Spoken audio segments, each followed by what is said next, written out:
Good morning, everybody, and welcome to STREAM.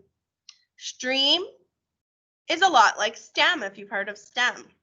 It combines a lot of different things to help you solve problems. It can be big problems or little problems. They could be in your daily life. They could be when you're trying to create something. They can be when you're trying to build something. And STREAM is an acronym. And an acronym are letters that stand for other things.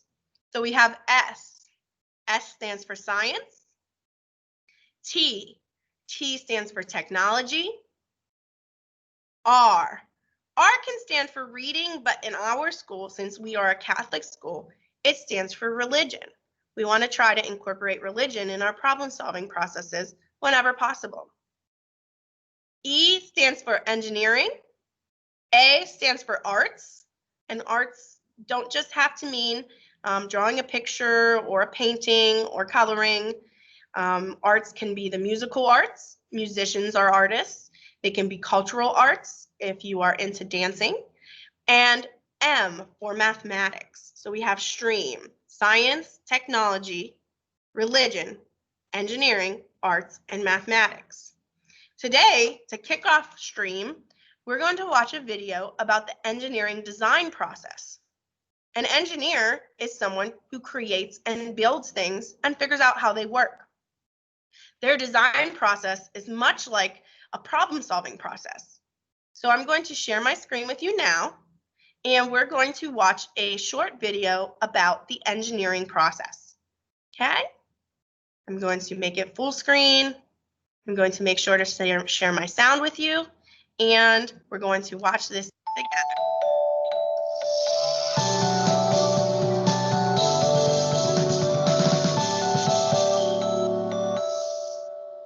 I'm gonna take a wild guess and say you've probably used the phone. And I bet you've enjoyed the benefits of a little thing we call air conditioning. You know who made those things possible?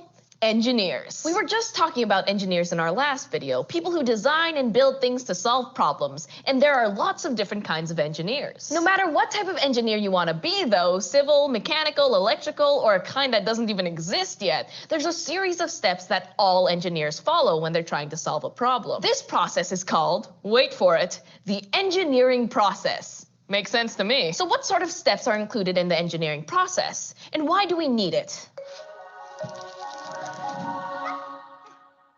Let's go through it step by step and discover how awesome things are made. First thing you gotta do is just define the problem. I mean, before you can solve a problem, you have to figure out what it is, right? For example, back in the 1800s, an engineer named Alexander Graham Bell was trying to come up with a simpler, cheaper way for people to communicate. Back then, the best you could do was a telegraph, which was an old-fashioned system of sending messages over electrical wires. Bell identified his problem. Communicating with people who were far away was expensive and took a lot of time. So his invention or solution to this problem was something you may have heard of. The telephone. Nice. Now, once you've figured out what problem you want to tackle, you need to do your research. You can start by just making a list of questions you have and what information you need to start answering them. You can also look around and find what other things already exist that have tried to solve this same problem. Maybe they can be improved. A good example here is the man who helped us blow stuff up. The chemist and engineer Alfred Nobel invented the explosive known as dynamite, not because he particularly enjoyed explosions, but because miners and other people who, well, needed to blow stuff up to do their jobs needed an explosive that was safer to use. So before he started on that problem, Nobel did research to see what explosives already existed, which ones worked well and which ones didn't. This takes us to step 3.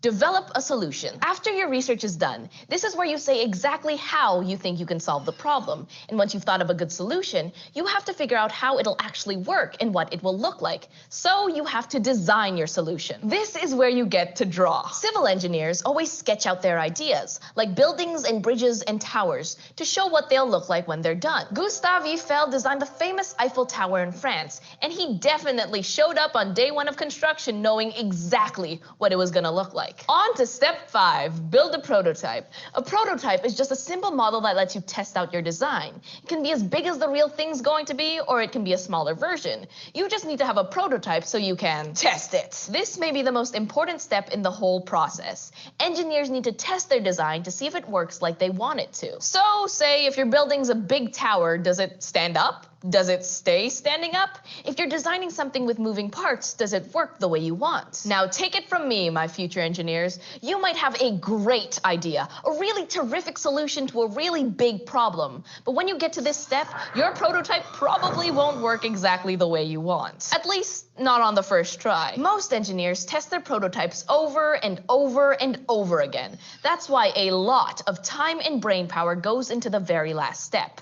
Evaluating your solutions. Evaluating just means asking yourself whether things are working the way you want, or why they are, or aren't. I like to think of this step as question everything. This is when engineers review all of the facts and ask themselves questions, followed by even more questions. What worked well? Why did it work? Why didn't it work? How could it be made better? And most of the time, the answers to these questions are going to send you back several steps. Like, once you figured out why your prototype wasn't working, you'll have to design a new solution and then build it and then test it again. Sometimes engineers go through this process 4, 5, even 6 times or more. Take Willis Carrier, the inventor of modern air conditioning. He tested his prototypes for years before he figured out the design that worked the way he wanted and solved the problem he wanted to fix. Like all engineers, he failed a lot before he succeeded. And that's okay, because he learned something from every failure, which made his product even better in the end.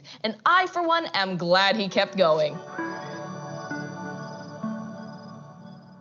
So the engineering process is a series of steps that engineers, or anyone, should use when they're facing a challenge. The process is important because it allows engineers to experiment and also to fail. Both of these things give engineers a chance to go back and improve on their original idea, giving us something even better down the road. So the next time you fail at something, don't feel too bad. Think about the telephone and the air conditioner and the Eiffel Tower, and then try again.